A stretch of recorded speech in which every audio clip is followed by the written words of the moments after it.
오늘 살아계신 하나님께서 저와 여러분에게 주시는 생명의 말씀은 마가복음 10장 32절로 45절까지 말씀입니다. 마가복음 10장 32절로 45절까지 제가 41절까지 하나님 말씀 받들어 읽고 42절부터 합독합니다. 그들은 예루살렘으로 올라가고 있었다. 예수께서 앞장서서 가시는데 제자들은 놀랐으며 뒤따라가는 사람들은 두려워하였다. 예수께서 다시 12제자를 곁에 불러놓으시고 앞으로 자기에게 닥칠 일들을 그들에게 일러주시기 시작하셨다. 보아라, 우리는 예루살렘으로 올라가고 있다. 인자가 대제사장들과 율법학자들에게 넘어갈 것이다. 그들은 인자에게 사형을 선고하고 이방 사람들에게 넘겨줄 것이다. 그리고 이방 사람들은 인자를 조롱하고 침뱉고 채찍질하고 죽일 것이다. 그러나 그는 사흘 후에 살아날 것이다. 세베대의 아들들인 야고보와 요한이 예수께 다가와서 말하였다. 스승님, 우리가 요구하는 것은 무엇이든지 해주시기를 바랍니다. 예수께서 그들에게 말씀하셨다. 너희는 내가 너희에게 무엇 해주기를 바라느냐? 그들이 그에게 대답하셨다. 선생님께서 영광을 받으실 때 하나는 선생님의 오른쪽에 하나는 스승님의 왼쪽에 앉게 하여 주십시오. 예수께서 그들에게 말씀하셨다. 너희는 너희가 구하는 것이 무엇인지도 모르고 있다. 내가 마시는 잔을 너희가 마실 수 있고 내가 받는 세례를 너희가 받을 수 있느냐? 그들이 그에게 대답했다. 할 수 있습니다. 예수께서 그들에게 말씀하셨다. 내가 마시는 잔을 너희가 마시고 내가 받는 세례를 너희가 받을 것이다. 그러나 내 오른쪽과 내 왼쪽에 앉는 그 일은 내가 허락할 수 있는 일이 아니다. 정해놓으신 사람들에게 돌아갈 것이다. 그런데 열 제자가 이것을 듣고 야고보와 요한에게 분개하였다. 같이 읽습니다.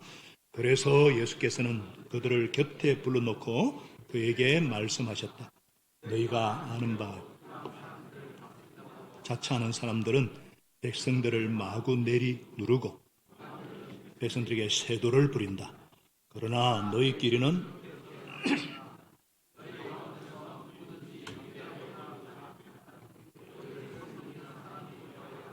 너희 가운데서 누구든지 어뜸이 되고자 하는 사람은 모든 사람의 종이 되어야 한다.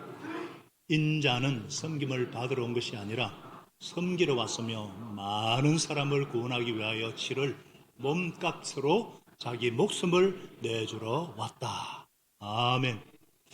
이 말씀에 근거하여서 인생 목적을 아십니까? 이런 제목으로 함께 말씀을 나누겠습니다.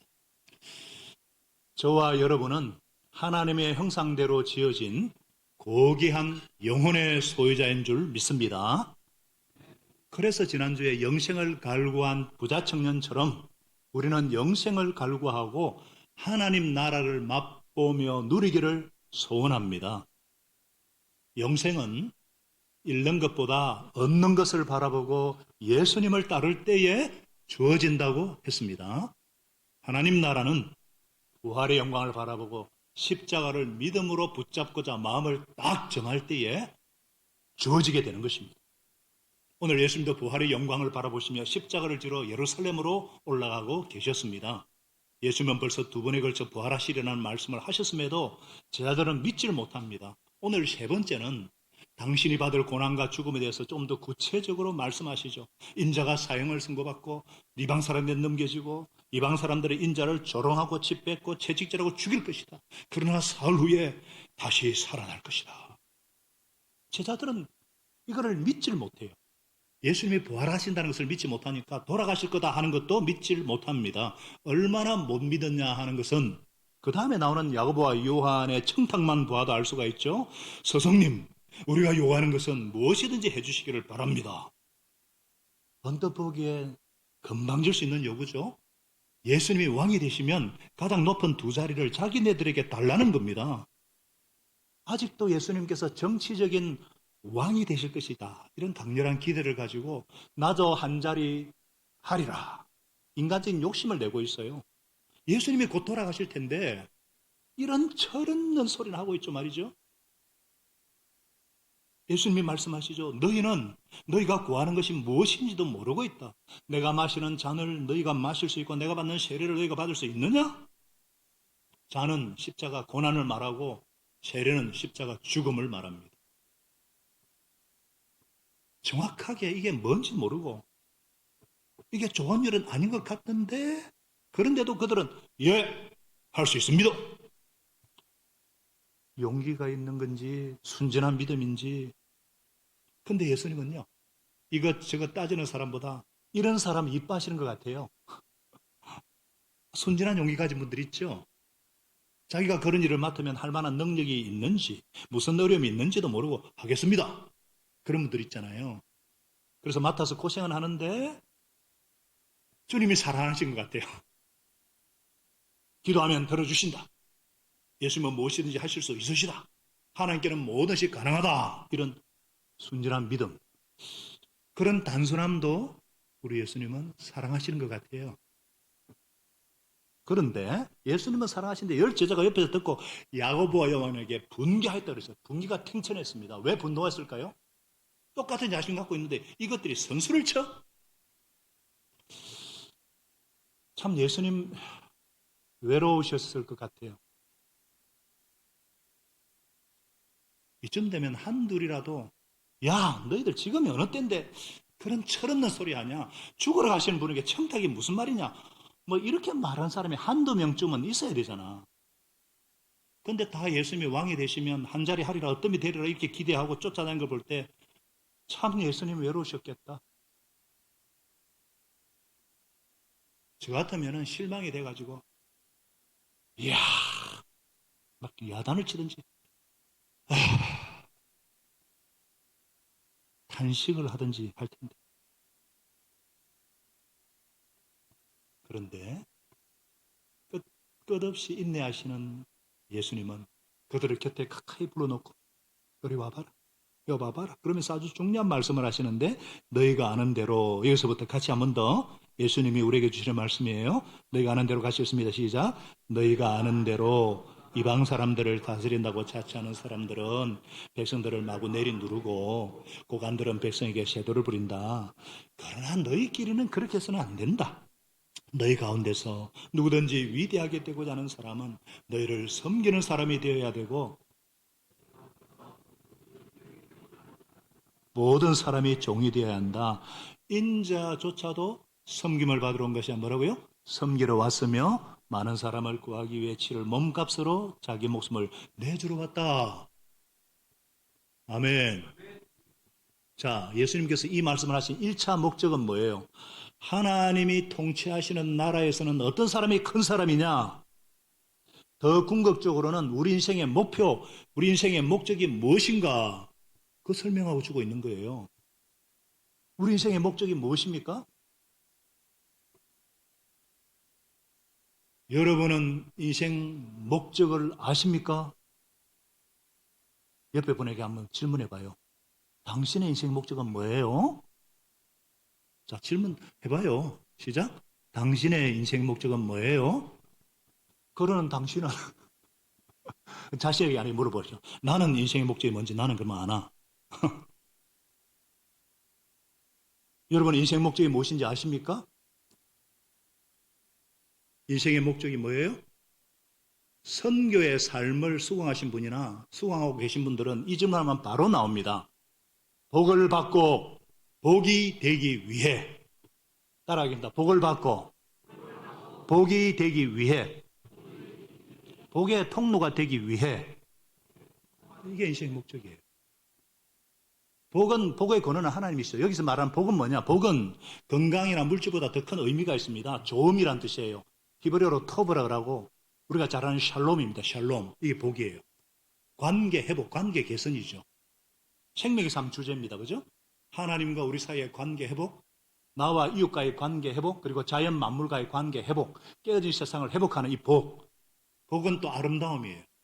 하나님이 복을 주시기 때문에 이 세상이 아름답고 함께 예배드리는 지체가 아름다운 거예요. 하나님이 나를 택하시고 예수님을 통해 구원하시고 천국 백성 삼으시고 영생을 주신 것은 큰 복이죠. 아멘. 큰 복이에요.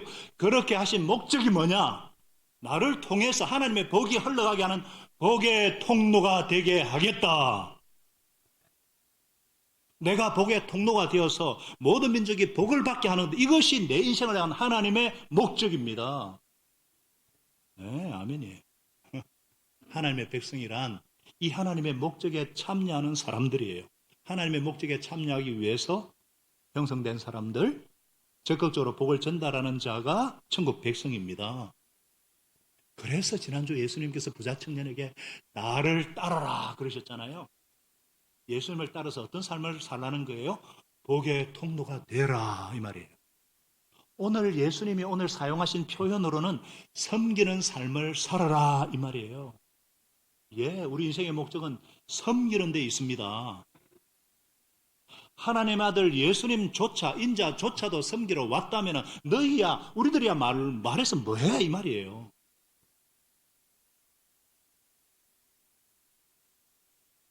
우리 인생의 목적은 섬기는 데 있습니다. 내가 예수님이 세상에 온 목적이 섬김을 받으러 온 것이 아니라 섬기러 왔으니까 너희의 인생의 목적도 섬김을 받으려고 하는 것이 아니라 섬기는 것이 돼야 된다. 인생의 목적이 섬기는 것이기 때문에 어떤 사람이 가장 큰 사람이냐? 많이 섬기는 사람입니다. 어떤 사람이 제일 높은 사람이냐? 가장 많이 섬기는 사람입니다. 가장 낮은 종입니다. 이 말씀을 지금 하고 계신 것입니다. 예수님의 말씀의 의도가 이해가 되시는 분은 아멘? 그렇죠. 우리 인간은 본래 하나님의 형상대로 창조되었기 때문에 누구에게나 하나님을 닮아서 위대해지고자 하는 마음이 있어요.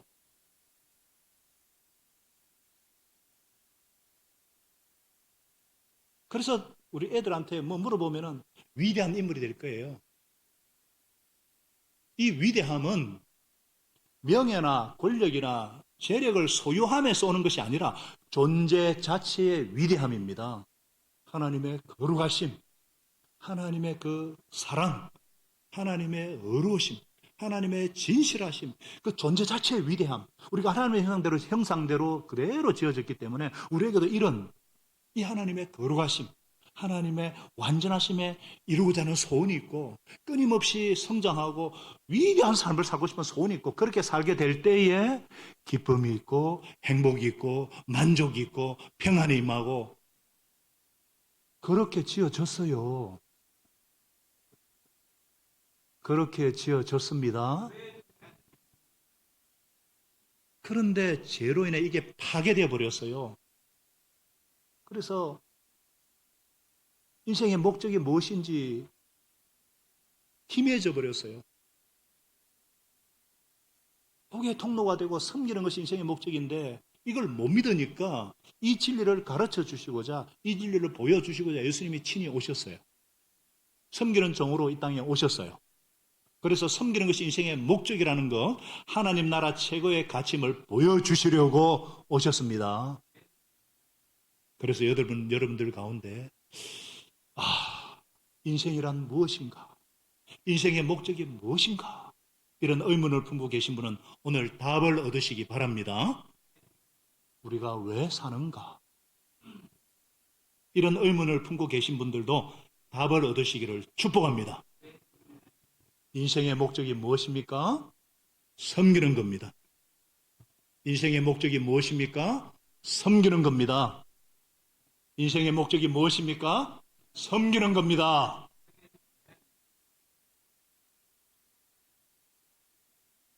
두 분이 아멘을 안 해가지고 제가 좀 몇 번 한 거예요. 인생의 목적이 무엇입니까? 섬기는 겁니다. 아멘? 네. 그럼 우리가 왜 삽니까? 섬기기 위해서.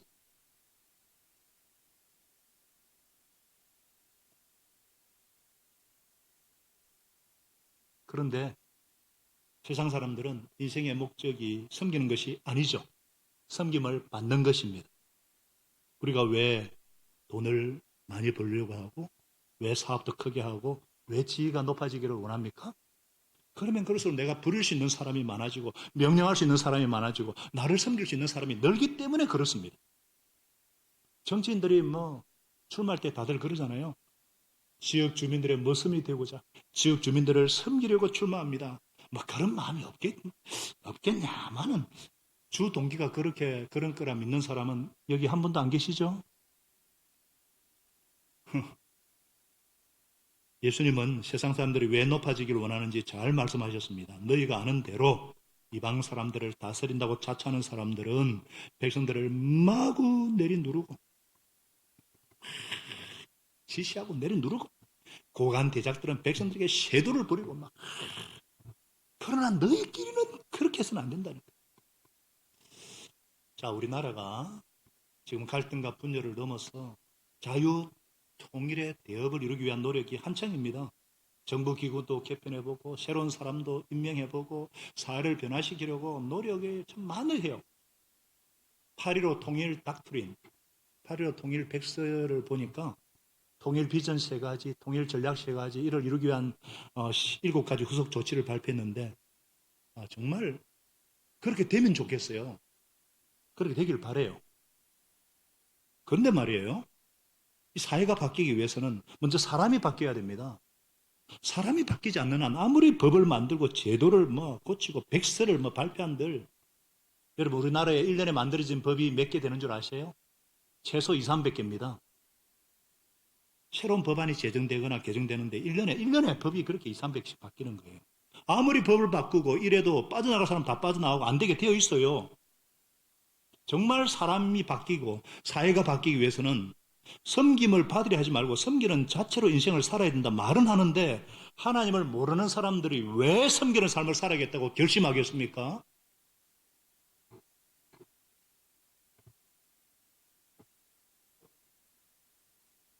게다가 예수님의 당시는요, 로마의 힘이 법이고요, 헬라 철학, 지성이 세계상을 지배하던 시대입니다. 겸손은 미덕이 아닌 악덕인 시대입니다. 그런 시대에 종이 되고 섬기는 자가 되라는 건 혁명적인 말이에요. 상상도 할 수 없는 일이에요. 그래서 섬기라 하고 종이 되라 그러면 도리어 신경질이 나고 화가 나고 막 심지어 분노가 생기는 겁니다. 그래서 예수님의 제자들은 붕괴하는 거예요. 화를 내고 짜증을 부리고 씩씩거렸다는 겁니다. 10제자 중에 누가 제일 씩씩거렸을까? 베드로입니다. 베드로. 그는 늘 수제자고 선임격으로 활약했기 때문에 인간 내면에는 누구에게나 이 섬김 받고 싶은 욕망이 숨어 있음을 알 수가 있죠. 우리 성도들은 섬기는 거 이런 게 하도 많이 들어가지고 섬기는 게 인생의 목적이다, 이걸 어렴풋이 알 것도 같은데 왜 섬기는 것이 잘 안 될까요? 왜 안 될까?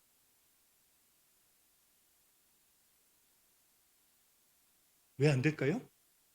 우리의 제약된 본성 때문입니다. 우리의 이기적이고 자기중심적인 본성하고 섬기는 것은 부딪히기 때문이에요. 내 인생 내 것인데, 내가 내 인생의 주인인데, 온 우주는 나를 중심으로 도는데 어떻게 남을 섬겨? 어떻게 종이 되라는 거야? 섬기다가 쪽박 차라는 건가? 손해보라는 건가? 개무시 당하는 건가? 별의별 생각이 다 들잖아요. 한두 번 흉내는 내겠지만 인생 목적이 섬기는 거라고? 아이고, 불가능하다.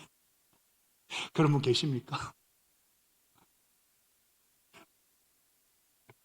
왜 그럴까? 왜 그럴까요? 예, 섬김에는 희생이 따르기 때문입니다. 섬김에는 고난이 따르기 때문이에요. 우리가 붕어빵 전도로 지역을 섬기고자 하는데도 얼마나 희생이 따릅니까? 그 폭염에 6월, 7월, 8월 그 폭염에 가만히 있어도 땀이 나는데 그 뜨거운 불판에 붕어빵을 구워야 되고요. 그거를 나눠줘야 되고 뒤처리해야 되고, 그 폭염에 소쩍제는 그렇게 울었나 보다. 아이고. 근데 그 붕어빵을 기다리는 주민들이 그렇게 많은 거예요. 이제 가을이 되면 대박이 일어나지 않을까. 어쨌거나 섬기는 데는 희생이 따릅니다. 고난이 따릅니다. 예수님, 하나님의 아들이신 예수님조차도 섬기는 삶을 살고자 할 때 고난 당한다고 말씀하고 있어요. 45절을 다시 한번 읽어봅시다. 시작. 인자는 섬김을 받으러 온 것이 아니라 섬기러 왔으며 많은 사람을 구원하기 위해서 치를 몸값으로 자기의 목숨을 내주러 왔다. 인자조차도, 하나님의 아들조차도 섬기기 위해서 왔고, 심지어 자기 목숨을 몸값으로 지불하는 희생이 따랐다는 것입니다. 섬김과 희생은 뗄래야 뗄 수 없는 관계라는 거예요. 섬김이 영어로 service라 그러고요, 희생을 sacrifice라 그래요. 같은 어원에서 나온 겁니다. worship service, 예배를 할 때 worship service를 하는데 이건 sacrifice예요. 희생. 예수님의 희생. 희생이 없이는 예배가 아니에요. 여러분이 예배 드리기 위해서는 시간을 희생하고 마음을 들였잖아요. 똑같습니다. 섬김과 희생은 같이 가는 거예요. 많은 분들이 섬기는 삶을 살지 못하는 이유가 이것이죠. 손해가 두렵기 때문이에요. 희생이 두렵기 때문이에요. 고난이 두렵기 때문입니다. 그래서 주저합니다. 그런데 하나님은 우리를 섬기는 삶을 살도록 창조하셨고, 예수님이 오신 목적도 섬기는 것이고, 우리 인생의 목적이 섬기는 것인데, 우리가 예수님처럼 이런 섬기는 삶을 살기 위해서는 어떻게 하면 될까? 어떻게 하면 되겠어요? 계산기를 바꾸셔야 됩니다. 무슨 말이냐? 우리의 계산기를 바꾸셔야 돼요.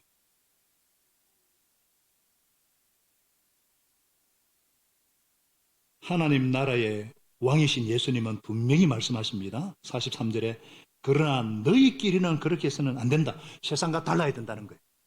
세상의 가치관과 달라야 된다는 거예요. 너희 가운데 누구든지 위대하게 되고자 하는 사람은 섬기는 사람이 되고 어떤 이 되고자 하면 모든 사람이 종이 되어야 된다. 하나님 나라의 백성의 의식 구조는 세상 사람과 달라야 된다는 겁니다. 영원한 하나님 나라를 바라보고 예수님의 통치를 받는 하나님 나라의 백성들, 복의 통로가 되어 적극적으로 복을 전달하는 전달자가 되려면 달라야 된다는 겁니다. 이걸 분명히 깨달은 사람, 이런 사람들만이 이 사회를 변화시킬 수 있고 이 사회를 개조시킬 수가 있고 나라를 살릴 수 있다는 것입니다. 그래서 만일 우리나라에 소망이 있다, 이 세상에 소망이 있다 그러면은 저는 참된 그리스도인들 때문이라고 믿습니다. 참된 그리스도인이라 그랬어요.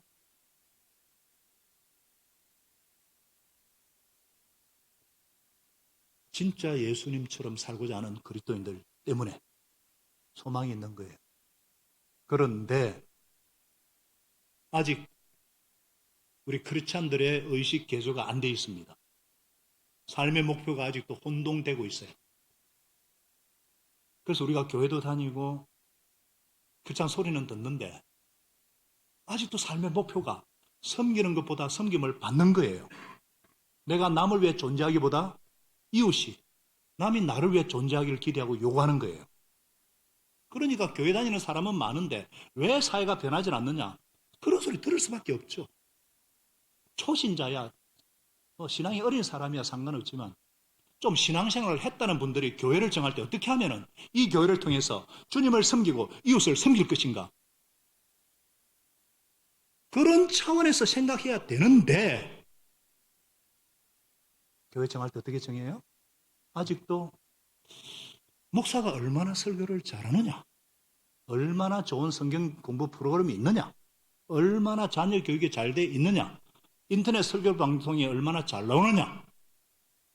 이걸로 정하지. 절대 섬길 생각이 없어요. 어떻게 하면 은혜 받고, 어떻게 하면 내가 복 받고, 어떻게 하면 쌈박하게, 우리 가족이 편안하게 신앙생활 할 수 있느냐? 무슨 생각을 하고 있는 겁니까 지금? 의식 구조가 가치관이 안 바뀌었어 그래요. 우리가 신앙생활 어느 정도 했으면은 이제는 내가 주님을 위해서 이웃을 위해서 무슨 일을 할까? 어떻게 복의 통로가 될까? 이렇게 좀 바뀌어야 되는데 아직도 내가 무슨 복을 받고 내가 무슨 기도응답을 어떻게 받느냐? 이웃이 나를 위해 존재할 뿐만 아니라 하나님도 나를 위해서 존재해야 된다.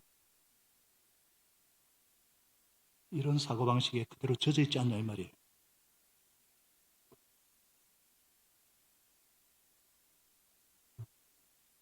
무슨 예배 드려주는 것은 무슨 큰 선심 쓰는 것으로 생각하고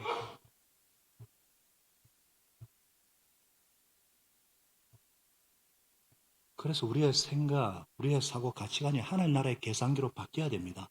계산기를 바꿉시다. 계산기를 바꿉시다. 하나님 나라의 의식 구조와 가치관으로 바꿉시다. 바꿔야 돼. 하나님 모르는 이 세상 나라에서는 뭐 높은 자리에 앉아서 명령하고 지시하고 성경 받는 자 큰 자죠. 그러나 하나님의 나라에서는 종과 같이 겸손히 낮아져 섬기는 자가 위대한 자입니다. 세상에서는 타이틀이나 지위나 뭐 부가 있어야 큰 자라고 생각하죠. 그러나 위대하게 된다는 것은 그 사람이 정말 위대하다는 것은 그 사람의 타이틀과 지위와 상관이 없습니다.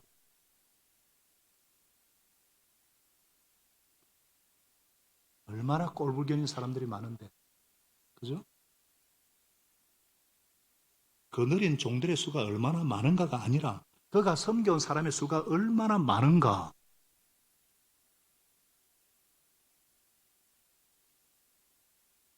교회도요. 교회가 건강하냐 안 하냐는 몇 명이 모이는 자가 아니라 복의 통로가 되어서 이웃과 열방과 민족의 복을 받게 되는 일에 얼마나 참여하느냐. 이게 교회의 존재 목적이고 우리 인생의 목적인데, 복이 되고 복의 통로가 되는 것인데, 섬기는 것인데, 교인들이 만일 희생을 겁을 내기 시작하고 섬기는 것을 부담스러워하고 피하기 시작한다? 그 교회는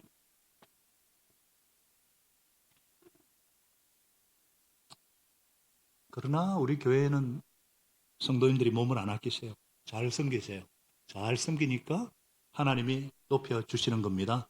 계속 사용하시는 것입니다.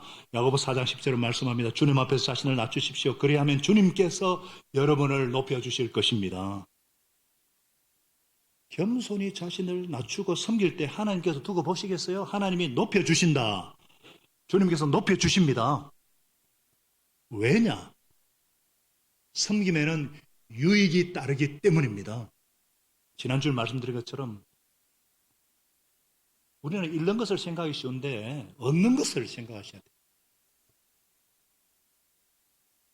섬김에서 오는 유익을 바라봅시다. 섬김에서 오는 유익을 바라봅시다.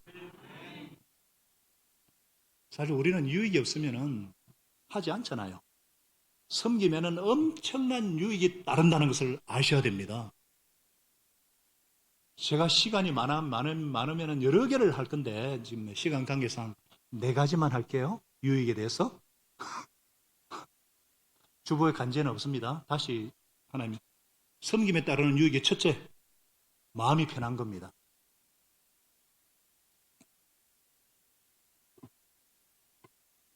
여러분, 우리가 우리 마음에 막 섭섭하다든지 서운하다든지 갈등이 언제 옵니까? 내가 이해받지 못해서, 내가 대접받고자 하니까, 내가 섬김받지 못해서 막 불편하잖아요. 아내는 남편이 막 사랑해주지 않아서 속상한 거예요. 남편은 아내가 좀 말 좀 들어줬으면 좋겠는데 안 하니까 속상한 거예요. 왜 우리가 그렇게 마음이 섭섭한 줄 아세요? 나는 저 사람한테 해준 것 같은데 저 사람은 전혀 고마워할 줄도 모르고 보답할 줄도 모르고 속상한 거예요. 오해받는 게 속상해요. 섬김 받으려고 하니까, 존경 받으려고 하니까, 이해 받으려고 하니까 그렇게 힘이 드는 거예요.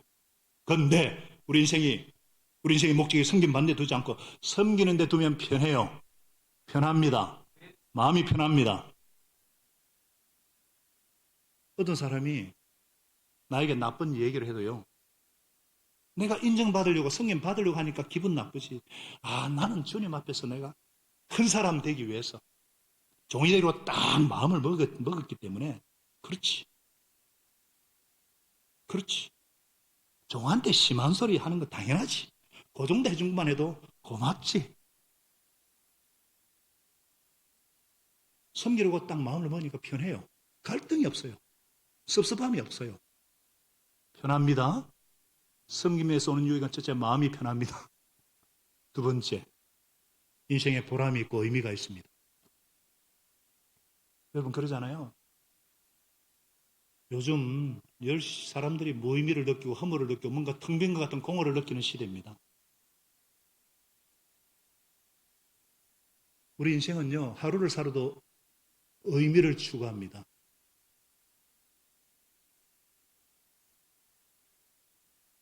예를 들어서 하도 요즘 장사의 신이라든지 뭐 오래된 밥집들 있잖아요. 생생정보나 뭐 내 고향 이런 데 보면은 수십 년째 이렇게 유명한 밥집들이 있어요. 장사의 신들이 있잖아요. 그런 분들이 그렇게 하는 이유가 뭐예요? 먹는 것만 봐도 기뻐서. 자기가 이렇게 열심히 했는데 이게 너무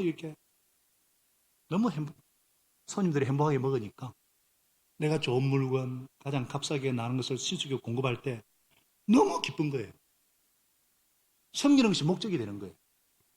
이윤이야 뭐 내가 받아야 될 당연한 섬기에 대한 보상인데, 여러분 그거 없이 그냥 돈벌이로 식당 해보면요, 골병 듭니다. 골병. 저희 어머니가 식당 하다가 골병 들어서 일찍 천국 가셨어요. 어머니 하는 말이 남의 뒷구멍 하는 얼마나 힘든지 아나? 그런데 직장생활도 마찬가지예요. 돈벌이를 왜 한다? 어떻게 하면 내가 이 회사에서 없어서는 안 될 사람이 될 것인가? 어떻게 하면 내가 상관을 섬기고 내 밑에 사람을 돌봐주느냐? 섬김의 장이 될 때에. 부부관계도 마찬가지예요.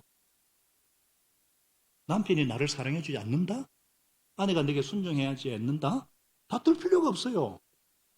아내는 남편이 얼마나 사랑해주냐 보다는 어떻게든 내가 순종이라는 섬김을 통해서 남편을 집 안팎에서 존경받는 지도자로 만들어줘야지.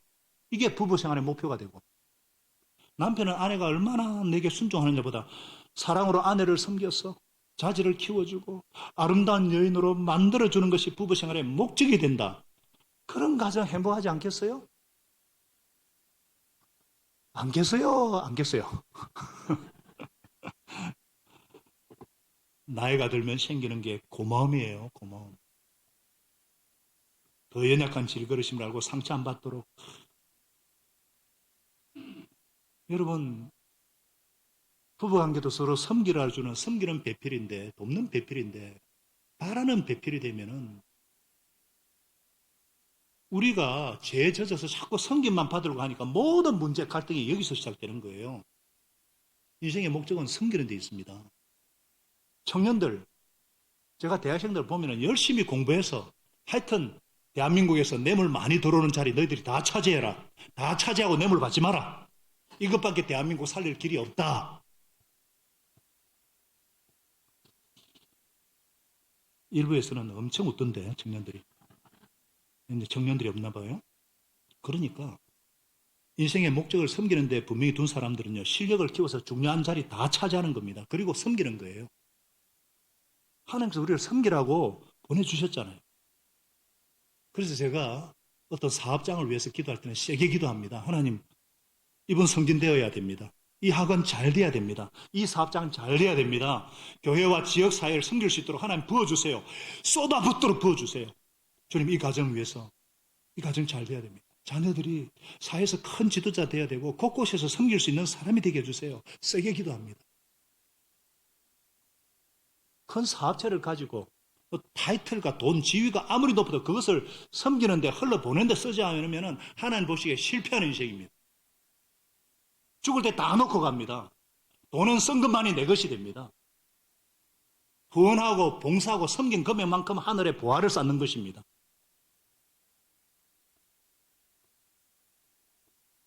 여러분들이 지금 가진 것이 없고 좀 부족하다 할지라도 섬기는 삶을 살면 지금 성공하는 삶을 살고 있는 것입니다. 인생 목적에 부합되는 의미 있는 인생, 가치 있는 인생, 보람 있는 삶을 살고 있는 것입니다. 아멘? 섬길 때 오는 유익입니다. 섬길 때 오는 세 번째 유익이 뭐냐? 예수를 닮습니다. 섬길 때 예수님을 닮습니다. 우리는 뭐 예수님 닮자, 예수님 닮읍시다 많이 얘기하는데 어떻게 닮으려고 그래요? 성경 공부 많이 하면 닮으실 줄 아시죠? 필요하지만 성경 공부 많이 한다고 닮는 거 아닙니다. 도리어 편입하고 자기중적인 바리새인이 될 가능성도 큽니다. 삶 가운데 섬기는 모습 없이 성경 공부하시는 분들 조심하시기 바랍니다. 예수님 모습 닮는 것은 섬김입니다. 싫은 말 들어가면서 감사하다는 소리 못 들어가면서 피곤하지만 마음 상해가면서 자기 부인하면서 섬기는 겁니다. 그렇게 해야 예수님의 마음을 배우고 예수님의 순종과 성령을 흉내내어 가면서 우리가 예수님을 닮아가는 것입니다. 우리 예수님의 삶이 그러셨지 않나요? 예수님은 본래 그 본체가 하나님 그 영광, 하나님으로서의 영광과 근심, 경배와 찬양을 받기 합당하신 하나님의 아들이십니다. 그럼에도 불구하고 섬기는 종의 형체를 취하셨어요. 예수님의 일생 섬기는 종으로 사셨어요. 예수님의 섬김으로 더러운 문둥병자가 깨끗이 나음을 받게 되고 무기력하던 중풍병자가 생命넘치는 삶을 살게 되고 이기적인 세리 레위가 성마태가 되고 베드로를 허물 많은 베드로를 섬기셨어요.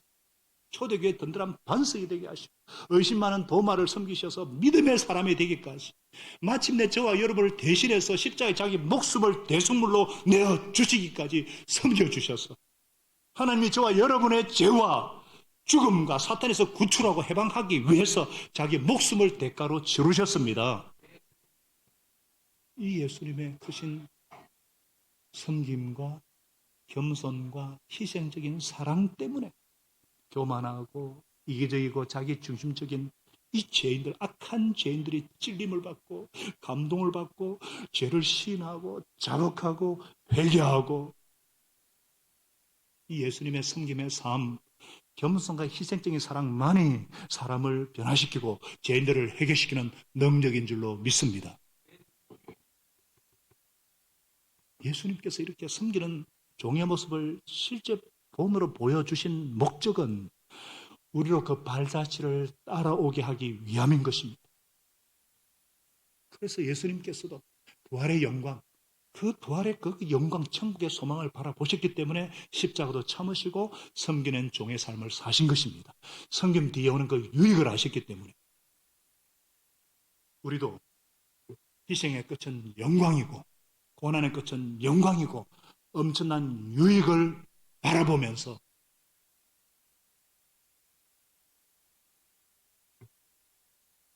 섬기는 삶을 사실 수 있기를 축복합니다. 현재 우리가 겪는 희생, 섬김에 따르는 고난은 장차 나타날 영광과 비교하면 아무것도 아니기 때문에, 좋게 비교할 수 없기 때문에 엉터리 세상 계산기 말고 천국 계산기로 바꾸라. 섬김에서 오는 네 번째 유익이 뭘까? 복의 통로가 됩니다. 내가 복의 통로가 되어서 모든 민족이 복을 받게 하는 것, 이것이 내 인생을 향한 하나님의 목적입니다. 교회가 존재하는 목적도 복의 통로가 되어서 모든 열방의 민족이 복을 받게 되는 일에 참여하는 것입니다. 내가 구원받고 천국 가는 것, 그것도 큰 복이죠. 그것은 쉬운 일입니다. 하나님의 은혜로 믿음으로 되는 거예요. 내 인생 최고의 목적은 복의 전달자가 되는 것입니다. 복의 통로가 되는 것입니다. 나를 통해서 모든 민족이 복을 받는 일에 참여하겠다. 어마어마한 이 일들을 믿거나 말거나 이 약속을 믿고 사는 인생하고 아닌 인생이 얼마나 다르겠어요. 나같이 별 볼 일 없는 인생이 나를 통해서 복을 받는 복의 통로가 되게 하겠다. 이것이 우리를 창조하신 목적이고 우리를 구원하신 목적이고 우리 인생을 향한 목적이고 이것이 우리의 운명인 줄 믿으시기 바랍니다. 너무나 기쁘고 너무나 영광스럽고 너무나 즐거운 일이 섬기는 일이라는 것을 확실하게 믿으시기를 축복합니다. 예수님의 말씀이고 우리를 창조하신 목적이고 우리를 구원하신 목적입니다. 하나님께서 우리를 이 세상에 보내신 목적이 섬김이라고 하셨고 예수님도 내가 온 것이 섬기러 왔다. 우리가 예수님을 따르는 제자로서 섬기는 것을 인생 목표로 살아서 하나님 앞에 섰을 때 어떤 상이 기다리고 있겠습니까? 주님이 주신 인생의 목적을 잘 알고 이루려다가 하나님 앞에 섰을 때 어떤 상이 우리를 기다리고 있겠어요? 이 땅에서도 섬기는 보람과 기쁨을 주실 뿐만 아니라 예수님 닮게 하시고 인생의 의미와 가치를 느끼게 하시고 마음이 편안하게 하시고 복의 통로가 되게 하시는 이 놀라운 축복, 천국의 영광과 상급과 이 상을 위해서 예수님도 고난을 받으셨고 고난을 참으셨고 이 상을 위해서 베드로도 바울도 야고보도 십자를 참고 달렸습니다. 부족하지만 저도 이 상을 위해서 예수님처럼 섬겨보려고 나름 애를 쓰고 있어요. 섬기는 곳에 기쁨이 있고 섬기는 곳에 보람이 있고 섬기는 곳에 열매가 있고 상급과 영생과 영광이 있기 때문에 우리 모두 섬기는 아름다운 삶을 다시 한번 힘차게 살아보지 않으시겠습니까? 기도하겠습니다. 오늘 말씀을 듣는 가운데 삶의 목적이 조금 희미했던 분들, 뭔가 열심히 사는 것 같은데 무의미를 느끼고 허물을 느끼고 뭔가 텅 빈 것 같은 것을 느끼시는 분들은 오늘 해답을 찾는 삶의 목적을 잃어버려서 그렇습니다. 쌓아놓는 것이 삶의 목표가 아니고요, 섬기는 것이 목표입니다. 그게 인생의 목적입니다. 섬김을 받으려 하기 때문에 불편하고 늘 불만인 겁니다. 섬기는 삶을 살 때 마음이 편하고 보람과 가치가 있고 의미가 있고 예수님 닮게 되고 복의 통로가 됩니다. 우리의 계산기를 바꾸어서 사고의 변화를 가져와서 주님이 주신 제 목적을 이루며 살다가 하나님 앞에 섰을 때 많은 상을 받는 저와 여러분 되게 해달라고. 우리 한 가지, 내가 섬기기 위해서 구체적으로 내가 주님 어떻게 하겠습니까? 한 가지를 결단하면서 하나님 앞에 기도하는 시간 되겠습니다. 기도하겠습니다. 하나님 아버지 감사합니다. 하나님 아버지 고맙습니다. 인생 목적을 가르쳐주시니 감사합니다. 인생 목적을 가르쳐주셔서 감사합니다.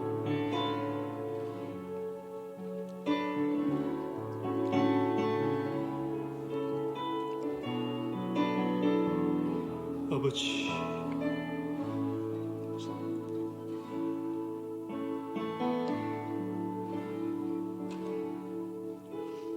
이 아버지, 주님 감사합니다.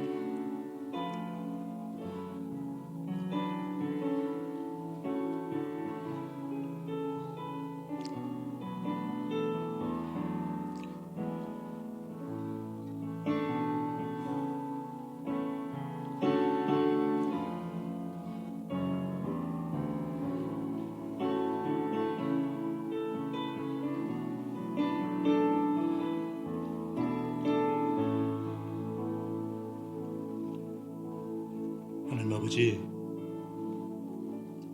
오늘 삶의 목적을 가르쳐 주셔서 감사합니다.